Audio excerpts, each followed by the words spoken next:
우리 각자 좌우 앞뒤로 계신 성도님들께 또 이렇게 인사하실 수 있으면 좋겠습니다. 하나님이 우리를 사랑하십니다. 이렇게 인사하실까요? 하나님이 우리를 사랑하십니다. 정말로 하나님께서 우리를 사랑하신 줄 믿으십니까? 하나님께서 우리를 사랑하시고 또 그 사랑을 지금이나 어제나 그리고 내일도 변함없이 부어주실 줄 믿습니다. 성경 안에서 우리가 하나님께서 우리에게 부어주시는 사랑, 또 예수님께서 우리에게 보여주셨던 그 사랑을 크게 세 가지로 구분해서 많이 읽곤 합니다. 첫 번째는 연인 간의 사랑을 의미하는 에로스로 읽게 되고, 두 번째는 그보다 더 넓은 범위, 가족의 사랑 혹은 형제의 사랑을 의미하는 필레오로 읽게 되고요. 그리고 마지막으로 오직 하나님만이 하실 수 있는 아가페라는 사랑으로 그렇게 구분하곤 합니다. 그런데 흔히 착각할 수 있는 것 중에 하나는 어떤 거냐면 어디부터 어디까지는 아가페, 어디부터 어디까지는 필레오, 이런 식으로 단계별로 그 사랑을 구분할 수도 있다는 것이죠. 하지만 생각해보면 그 사랑이란 것이 그렇게 딱 단계별로 딱딱딱 끊어서 인식할 수 있는 것일까요? 그것은 아니겠죠. 분명히 사랑에는 차이가 있습니다. 예를 들어 제가 함께 지내는 조지현 전도사님을 사랑하는 것과 그리고 조지현 전도사님이 그 여자친구를 사랑하는 사랑은 분명히 다르겠죠. 그리고 마찬가지로 제가 집으로 돌아가서 가족들과 함께 있을 때 제 동생이나 제 부모님을 사랑하는 그 사랑 또한 앞서 얘기했던 그 두 사랑의 케이스와는 분명히 다를 것입니다. 사랑의 방향이나 예시는 분명히 다르지만 중요한 것은 그 사랑에 어떤 것이 더해지고 또 어떤 것이 부족한지 혹은 어떻게 형태가 다른지에 대해서 그것에 따라 우리가 필레오, 에로스, 아가페 이렇게 세 가지 사랑을 달리 볼 수 있다는 것입니다. 그런데 오늘 우리가 이야기하고 있는 그 사랑에 대해서도 우리는 조금 아가페와 필레오 사이의 관계에 대해서 조금 더 깊이 다가갈 수 있기를 원합니다. 먼저 베드로와 예수님께서 함께 식사를 마치신 다음 그 다음에 대화하는 장면에서 우리는 그 베드로가 예수님께 대답하기를 주님, 내가 주님을 사랑하는 줄 이미 알고 계십니다 라는 그 문장에서 베드로가 사용하기를 필레오라고 그렇게 이야기했다라는 걸 알고 있습니다. 그리고 예수님께서 네가 나를 사랑하느냐라고 물어보신 그 질문에서는 아가파스메, 하나님께서 부어주신 사랑으로 너가 나를 똑같이 그렇게 사랑할 수 있겠느냐라고 물어보셨다는 사실 또한 잘 알고 있죠. 베드로는 이미 예수님을 3번 부인했고 그 죄책감 때문에 어떻게 하든지 간에 예수님께서 나에게 부어주신 사랑과 동일한 사랑으로 돌려드릴 수 없다는 사실은 알고 있었습니다. 그렇기 때문에 이미 주님이 내가 주님을 그렇게 사랑하는 줄 알고 계십니다라고 필레오토라고 그렇게 얘기했을 때 거기에는 두 가지 의미가 담겨 있습니다. 첫 번째는 베드로 자신이 주님께 드릴 수 있는 사랑이 불완전하다라는 사실을 주님, 당신은 이미 알고 계십니다 라고 그렇게 이야기했다라는 것이고, 두 번째는 주님은 이미 이 사랑이 내 힘으로는 결코 주님, 당신이 나에게 주신 사랑과는 똑같이 그렇게 돌려드릴 수 없습니다. 그 사실을 당신은 이미 알고 계십니다 라는 의미를 담고 있다는 것이죠. 베드로는 본인이 사랑을 어떻게 하든지 간에 주님께서 나에게 주신 은혜와 똑같이 돌려드릴 수 없다는 사실을 알고 있는 그 겸손의 고백 때문에라도 내 양을 먹이라, 내 양을 치라 라고 그렇게 말씀하실 수 있었을 것입니다. 그 겸손의 고백 때문에 베드로에게 이렇게 내 양을 먹이라, 내 양을 치라라고 말씀하신 것, 그것은 우리가 어떻게든지 어떻게 노력을 하든 어떻게 발버둥 치든 하나님께 동일한 사랑을 돌려드릴 수 없다는 사실을 베드로가 깨달았기 때문에 그제서야 비로소 그들의 예수님의 양을 먹이고 칠 것을 허락하셨음을 짚고 넘어가야 되는 것이지요. 다시 말해서 사랑의 범위가, 사람에게서 나오는 사랑의 범위는 대단히 한정적이라는 것입니다. 반대로 하나님께서 우리에게 부어주신 사랑은 그 범위가 제한이 없습니다. 애초에 완전하신 하나님께로부터 우리에게 흘러나오는 사랑은 부족함이라고는 하나도 없는 그런 사랑입니다. 그런데 하나님께서 그 사랑을 우리에게 부어주시고 그리고 우리를 통하여서 그 사랑을 흘려보내기를 원하셨을 때 하나님께서는 기묘하게도 그 완전하신 사랑을 우리를 통해서 남들에게 부어주기를 원하십니다. 다시 말해서 우리라는 파츠를 필요로 하십니다. 그 사랑을 이루시는 방식이 어째서 우리가 항상 필요한 것일까?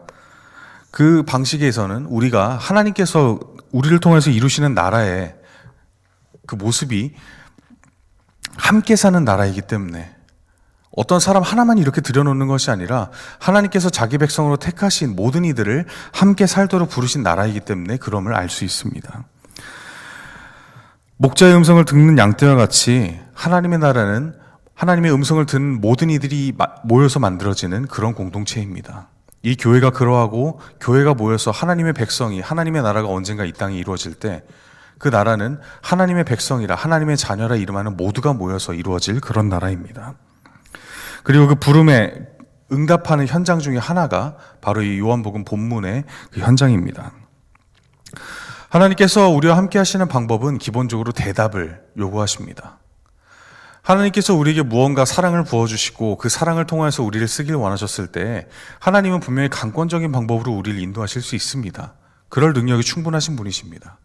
그러나 하나님께서는 끝까지 인내하시고 그 사랑을 부어주셔서 그 사랑을 흘려보낼 때 우리가 하나님 그렇게 하겠습니다, 하나님 나를 써주십시오라고 대답하기를 바라고 계십니다.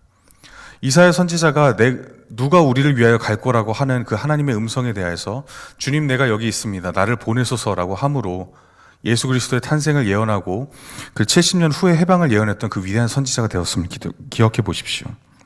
뿐만 아니라 아브라함과 이삭, 야곱을 통하여서 하나님께서는 계속해서 별들과 같이 무수히 많은 후손들을 주실 것임을 약속하셨음을 또 떠올려 보아야 합니다. 하나님께서는 혼자서만 축복을 누리는 것이 아니라 하나님을 알고 하나님의 약속을 믿는 그 모든 이들, 다시 말해서 하나님의 공동체를 항상 들어 쓰시려고 하시는 분이라는 사실을 기억해야 한다는 것입니다. 다시 한번 본문으로 들어가겠습니다. 그 공동체로서 하나님께서 세워 쓰시려는 그 현장 가운데서 예수님은 베드로를 향하여 더 이상 과거를 묻지 않으십니다. 재판을 받으면서 3번 동안 베드로가 예수님을 부인했던 그 사건에 대해서 그 현장 가운데 예수님은 더 이상 아무 말도 하지 않으셨습니다. 뿐만 아니라 예수님께서 지금 강조하고 계신 것은 지금 이 순간입니다. 지금 너는 나를 사랑하느냐라고 묻고 계십니다. 그리고 이 명령이야말로 베드로뿐만 아니라 예수님께서 지금 우리에게 주시는 질문이기도 합니다. 여러분은 지금 예수님을 사랑하십니까? 여러분은 지금 하나님을 사랑하고 계십니까? 바로 그 대답이 하나님께 돌아가야 되는 대답일 줄 믿습니다. 원문에서 양을 먹이라 그리고 양을 치라라는 그 단어를 한번 살펴봤습니다. 먹이라라는 단어는 보스케라고 써 있고요. 그리고 치라, 양을 치라라는 단어는 포이마이네라고 이렇게 쓰고 있습니다. 여기에서 이 헬라어 단어들이 쓰인 문법을 보니까 조금 어렵지만 현재 시제를 가진 필수 능동 2인칭 단수 동사라 이렇게 구분을 하고 있습니다. 쉽게 풀어서 얘기하면은 양을 치고 먹이는 사람은 다른 누가 아닌 지금 이 순간 예수님과 대화하고 있는 베드로 바로 네가 그 역할을 감당해야 한다. 그리고 반드시 그렇게 해야 된다라고 예수님 말씀하고 계십니다. 다른 누가 아닙니다. 지금 네가 나를 사랑하고 있느냐? 그리고 사랑하고 있다면 너는 내 양들을 지금 이 순간 반드시 먹이고 쳐야 한다라고 예수님은 그렇게 말씀하고 계십니다. 이 말이 가톨릭 교회에서는 베드로가 이렇게 강하게 요구받았기 때문에 하나님의 교회를 책임지는 그런 사람이 됐다라고 그렇게 믿지만, 기실리 이 말은 넓게 보면 예수님의 보혈을 힘을 입은, 예수님의 하나님의 자녀로서 불리는 권세를 입은 모든 이들에게 해당되는 말입니다. 하나님의 자녀로 불림받은 그 모든 사람들은, 그리고 예수 그리스도를 사랑한다라고 지금 고백하고 있는 그 모든 사람들은 바로 지금 하나님의 백성으로 불림받은 이들, 예수님의 양을 치고 예수님의 양을 먹이는 것이 바로 지금 이 순간이 되어야 된다라는 것이죠. 많은 경우에 우리는 교회에서 하나님의 일을 감당하기를 부담스러워합니다. 때로는 세상에서 다른 사람들이 하나님의 말씀대로 살려고 하는 모습에 대해서 손가락질하는 것을 두려워하는 것도 있지만, 그러나 저희가 전화를 통해서 혹시나 이런 것들을 좀 같이 감당해 주실 수 있을까요? 라고 부탁했었을 때 대체로 저희에게 돌려주시는 반응들을 통해서 조금이나마 짐작을 해볼 수 있습니다. 한 8알 이상의 답변이 일단 이 말로 시작합니다. 제가 아직 부족해서요. 예, 많은 경우에 그 말로 참 시작하십니다. 겸손의 표현일 수도 있지만 사실 그것이 진심이라는 생각도 많이 듭니다. 분명히 생각하기에 내 자신이 아직 그런 것을 감당하기에는 부족한 점이 많지 않은가라고 정말로 그렇게 생각하시고 그렇게 대답해 주시는 것이겠죠. 그러면 저희는 항상 이렇게 대답해 드리죠. 하나님께서 부르셨으니 같이 이렇게 순종함으로 해보시면 어떨까요? 이렇게 권유드립니다.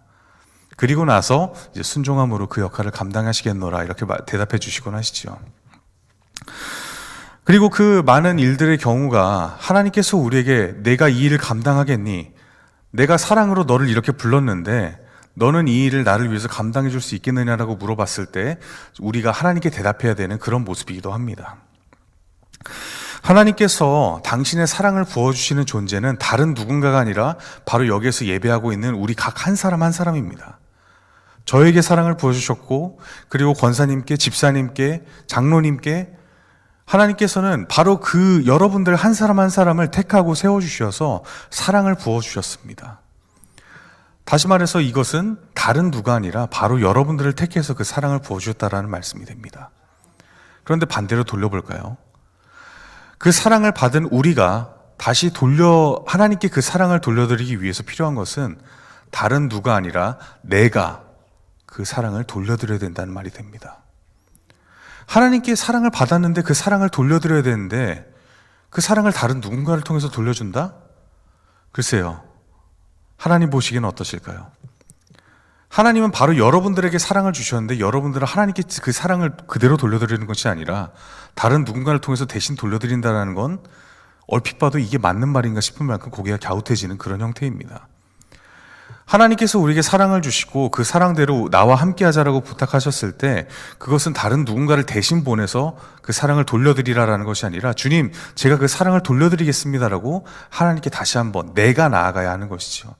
그것이 바로 하나님께서 우리에게 주신 사랑에 대해서 내가 대답하는 방식입니다. 이 본문 가운데서도 예수님께서 베드로에게 네가 나를 사랑하느냐라고 질문하셨을 때 예수님은 오로지 베드로에게만 향해서 너가 나를 사랑하느냐라고 질문하셨지 다른 제자들이 나를 어떻게 생각하더냐라고는 묻지 않으시는 모습을 볼 수 있습니다. 오로지 베드로에게만 베드로 너는 지금 나를 사랑하느냐라고 물으시고 그리고 네가 내 양을 치라 내 양을 먹이라 라고 그렇게 명령하시는 모습을 보게 되는 것이지요. 우리는 많은 은혜의 수단에 우리가 동참하고 있습니다. 이 수요 말씀 서원에도 나오셨고 또 주일 예배 가운데서도 여러분들이 각자의 예배의 자리를 지키고 계십니다. 그런데 그 많은 것들 가운데서 우리가 잊지 말아야 되는 것은 그 자리를 대체할 수는 없다는 사실입니다. 하나님께 여러분들이 드리는 예배는 여러분들의 예배의 자리를 지킴으로써 비로소 완성됩니다. 구약에서 하나님께 드려지는 예배를 감당하였을 때 흔히들 하는 착각은 제사장이 그 제사를 주관하지 않았을까라고 생각하기 마련이지만 제사장이 가지고 있었던 역할은 하나님께서 주신 그 율법의 법도에 맞게 그 법도에 어긋나지 않게 제사의 순서를 도와주는 역할이었지 그 제사를 주관하고 제물을 준비하고 각을 떠서 하나님께 바쳐드린 그 역할 모든 것이 제물을 가져온 그 사람이 오로지 감당해야 되는 몫이었습니다. 제물을 찔러서 그 피를 떼내고 각을 뜨면서 튀는 모든 피가 그 제물을 가져온 사람의 몸이 튀었습니다. 그 하나님께 예배드리기 위해서 해야 되는 모든 고생은 제사장에게 그냥 떠넘기는 것이 아니라 제물을 다시 말해서 제사를 드리고자 했던 그 사람이 오롯이 떠안아야 됐던 그런 몫이지요. 하나님, 내가 하나님께 예배하길 원합니다. 하나님, 내가 하나님을 이렇게 사랑합니다라고 이야기하는 것은 예배를 드리는 사람이 얘기해야 되는 것이지 제사장이 주님, 이 사람이 주님을 그렇게 사랑합니다라고 대신 얘기할 수 없는 것이 되는 것이죠. 지금 이 순간 여러분은 예수님을 사랑한다라고 그렇게 고백하셨습니다. 지금 이 순간 여러분은 하나님을 예배하기 위해서 이 자리에 나오셨습니다. 바로 여러분이 그렇게 하나님을 예배하겠노라 말씀하셨습니다. 그 현장 가운데서 베드로가 그렇게 강하게 말씀하시는 예수님의 질문에 얼마나 당황했을지가 조금 더 강하게 드러날 것입니다. 지금 이 순간 너가 나를 사랑하느냐? 라고 하는 질문에는 단순히 그냥 하나님께서 내가 너를 이렇게 사랑하는데 예수 그리스도가 너를 이렇게 사랑하는데 그 사랑만큼 나에게 돌려줄 수 있겠느냐? 똑같이 나를 사랑할 수 있겠느냐라는 그 질문뿐만이 아니라 지금 이 순간이라는 그 강한 바로 이 시점이라는 강조가 있었기 때문에 베드로가 더욱더 곤혹스러웠던 것이죠. 베드로는 분명히 여전히 그 재판정에서 예수님을 부정했던 3번의 기억이 남아 있었습니다. 그리고 여전히 그 죄책감이 있었기에 예수님께서 나를 사랑하느냐라고 던지셨던 그 질문에 대해 아가파스메라는 그 질문에 대해서 필레오라는 단어를 써서 주님, 제가 할 수 있는 한 주님을 사랑하겠지만 주님께서 나에게 주신 사랑과 똑같이는 할 수 없을 것 같습니다 라고 자신 없게 대답하고 있었죠. 그런데 그럼에도 불구하고 그 겸손한 대답이 예수님께서는 내 양을 먹이라, 내 양을 치라, 바로 지금 이 순간 너가 그리해야 된다고 말씀하셨던 이유는 예수님께서 예수 그리스도를 힘입어 베드로가 그 일을 감당할 것을 알고 계셨기 때문입니다. 본문을 통해서 알고 있었지만 어떠한 형태로든 하나님께 영광을 돌린다라는 것은 결국 하나님을 의지하여서 베드로가 하나님의 복음을 선포하는 길을 걸을 것을 예언하고 또 알고 계셨기 때문이다라는 사실에 다르지 않습니다. 단순히 그냥 순교할 예정이다라는 것이 아니라 그가 겸손하게 예수 그리스도께 그렇게 대답하였기에 자신은 할 수 없지만 예수 그리스도를 힘입어서 하나님께서 우리에게 주신 사랑을 어떻게든 제가 감당하겠습니다 라고 대답하는 모습이 보였기에 주님은 그렇게 베드로에게 내 양을 먹이라, 그리고 내 양을 치라 라고 말씀하실 수 있었던 것이지요. 우리가 부족하다, 그리고 할 수 없다라는 그 대답 가운데서는 분명히 나는 부족하고 나는 할 수 없습니다라는 그 대답을 넘어서 조금 더 나아가서 그러나 주님께서 나에게 능력을 주시면 내가 그 일을 감당할 수 있겠습니다 라는 것까지 나아갈 수 있어야 합니다. 분명히 우리는 모자란 부분들이 있습니다. 감당할 수 없는, 우리의 능력만으로는 감당할 수 없는 영역들이 분명히 존재합니다. 그러나 하나님께서는 그것들을 나의 능력을 힘입음으로 극복하여 나아갈 것을 명령하고 계십니다. 그렇지 않고서야 어떻게 광야의 이스라엘 백성들에게 아말렉과 싸우라고 하셨고, 어떻게 블레셋과 싸우라고 하셨고, 그리고 그 이스라엘을 침노하는 많은 이방 나라들에 대하여서 하나님께 기도하고 하나님을 붙잡아서 그들을 이기라라고 말씀하셨을까요? 그들은 할 수 없지만 하나님의 능력을 힘입어서 하나님께서 사랑하시는 그 백성들이 하나님의 능력을 힘입어서 나아갔을 때 경험할 수 있는 놀라운 역사를 포기하지 말라라고 그렇게 누차 말씀하셨던 것입니다. 우리가 요한복음 21장 19절의 말씀을 다시 한번 좀 읽어볼 수 있기를 원합니다. 19절의 말씀 함께 읽겠습니다. 이 말씀을 하심은 베드로가 어떠한 죽음으로 하나님께 영광을 돌릴 것을 가리키심이로라. 이 말씀을 하시고 베드로에게 이르시되 나를 따르라 하시니. 아멘. 주님께서는 베드로를 향하여서 나를 따르라 라고 말씀하십니다. 이 또한 아까 말씀드렸던 것과 같이 다른 누가 아닌 베드로가 예수님의 뒤를 따라야 한다라고 말씀하시는 것입니다. 그런데 여기에서 따르다라는 단어의 원문을 보니까 아콜로테오라고 그렇게 쓰고 있습니다. 이 아콜로테오라는 이 단어는 따르다라는 뜻도 가지고 있지만 또 한편으로는 동행하다라는 뜻도 가지고 있습니다.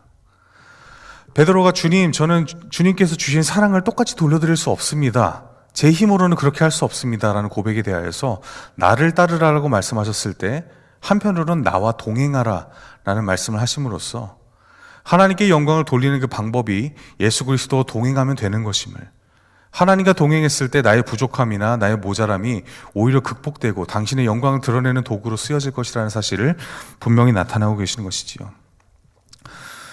사랑하는 성도 여러분, 우리가 하나님의 사랑을 드러내고 하나님의 나라를 확장시켰을 때 우리가 해야 되는 것은 하나님과 동행하기로 대답하는 것입니다. 주님과 함께 하겠노라 대답하는 것이고, 주님의 말씀대로 주님의 뒤를 따라서 함께 나아가겠습니다라고 대답하는 일입니다. 전쟁터에서 장수가 나를 따르라 라고 하고 돌격했었을 때 병사들이 해야 될 일은 미적미적하면서 제자리에 저 사람 괜찮은 거야 라고 의심하는 것이 아니라 일단 함께 돌격하는 일입니다. 자기 혼자만 그 자리에 서 있으면 얼마나 이상하겠습니까? 다른 사람들 다 덩어리로 적들을 향해서 돌격하고 있는데 자기 혼자서 무기 들고 멀뚱멀뚱 그렇게 서 있으면은 그 사람은 최소한 스파이거나 정상은 아니다라는 그런 생각을 하게 되겠죠. 전쟁터에서 승리하기 위해서 해야 되는 일은 단 하나로 똘똘 뭉쳐서 그 군대를 이끄는 리더를 따라 돌격하는 일이지, 자기 멋대로 판단하고 나는 안 돼, 나는 모자라 하면서 그 자리에서 머무르는 것이 아니다라는 것입니다. 지휘관은 분명한 승리의 전략을 가지고 있고 그 전쟁의 승리를 위해서 어떻게 움직여야 될지를 알고 있기에 돌격하라라는 명령을 내리고 나를 따르라라고 그렇게 병사들에게 외칠 수 있습니다. 하물며 하나님께서는 이미 세상을 이기신 분이고 우리에게 승리를 약속하신 분이시기에 앞으로 나아가라라고 이야기했었을 때 내가 너에게 그 승리의 현장을 경험하게 해줄 것이니 앞으로 나아가라라고 했었을 때 우리에게 해야 되는 것은 어떤 것이겠습니까? 하나뿐이겠지요. 예 주님 하고 앞으로 나아가는 일입니다. 그래서 예수님께서는 베드로를 향해 아르콜로테오, 나를 따르라, 나와 동행하라 라고 그렇게 말씀하시고 베드로뿐만 아니라 여기에서 함께 예배하고 있는 우리 모두에게도 나를 따르라, 나와 같이 가자라고 그렇게 말씀하고 계십니다. 예수님께서 우리에게 부어주신 사랑으로 예수님께서 우리에게 허락하신 그 많은 사람들을 이 예배의 자리로 데려오고 또 무엇보다 우리가 예배의 자리로 나아가기로 결단했다면 여러분들은 예수님께서 우리에게 부어주신 사랑에 대답하고 또 주님을 따라 주님과 동행하며 이 자리에 나온 그런 시간이 있었음을 믿습니다. 그 모든 과정 가운데서 설령 예배를 드리지 못하도록 혹은 하나님의 일을 감당하지 못하도록 방해하거나 막는 세력이 있었다 한들 여러분 분명히 우리가 기억해야 되는 것은 하나님께서 이미 그것을 싸워 이기셨다는 사실입니다. 그렇기 때문에 지금 이 순간 여러분들에게 대답을 요구하고 계시고 지금 이 순간 여러분에게 주어진 하나님의 명령에 따라 나아갈 것을 지시하고 계시다는 사실을 기억하시길 바랍니다. 그러나 하나님께서는 그 명령을 강제로 이행하도록 하시는 것이 아니라 우리에게 손을 내밀어 함께 가자라고 말씀하고 계시다는 사실을 잊지 마시길 바랍니다. 하나님은 사랑의 하나님이십니다. 하나님께서 우리에게 주시는 사랑은 그저 명령하듯이 앞으로 알아서 나아가 라고만 그렇게 얘기하는 것이 아니라 나와 같이 가자라고 하시는 그런 사랑입니다. 하나님께서 그렇게 사랑하셨기에 우리는 우리 주변에 있는 이들에게도 하나님 앞으로 함께 나아가자라고 이야기할 수 있어야 하고 하나님께서 우리를 부르시는 그 자리 가운데서도 함께 나아가서 함께 예배드리는 그런 공동체의 예배를 드려야 할 줄 믿습니다. 그것이 바로 하나님께서 우리에게 주신 사랑에 대한 대답이고 그리고 이 시간 우리를 부르시는 하나님의 음성에 대해서 여러분들이 답하여 나아가는 그런 모습인 줄 믿습니다. 수요 말씀 서원뿐만 아니라 주일의 예배에서 또 금요 성령 집회에서 새벽 기도회에서 우리가 은혜를 받을 수 있는 그 많은 현장 가운데서 하나님은 여러분들을 부르고 계십니다. 나아가서 여러분들이 함께 이 하나님의 공동체로 불러올 그 지체들 또한 기다리고 계십니다. 함께 나아가실 수 있길 바랍니다. 하나님의 사랑에 대답하여서 우리가 각자 하나님의 사랑에 대답하고 또 하나님의 사랑을 흘려보낼 그 많은 이들을 데리고 이곳에 함께 나올 수 있길 바랍니다. 기도하겠습니다.